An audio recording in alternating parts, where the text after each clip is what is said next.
Ethics are, by their very nature, a voluntary obligation. People shouldn't be told to be ethical, they should feel it instinctively, and journalism has always been based on that idea. But we live in a different world, and I think one of the key issues that we have to deal with now is the fact that the internet has created really extraordinary circumstances in which the information we get and the way that journalism is performed has to be protected, and we need to protect it, I think, with more regulation.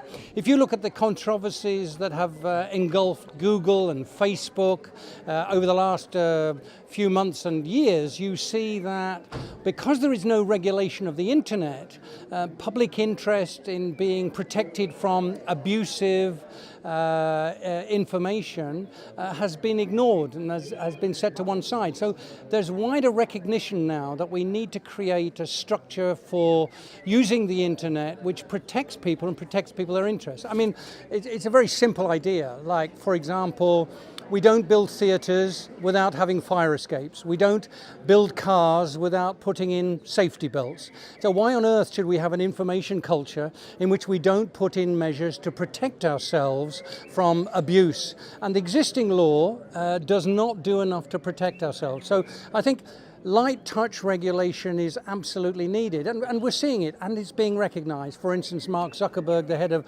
Facebook, has said there is a need for regulation, and the companies, Google and Facebook and Twitter and others, will work now, I think, with governments to create a regulatory environment that protects free speech, allows for people to communicate with each other freely, but actually puts a limit on abuse.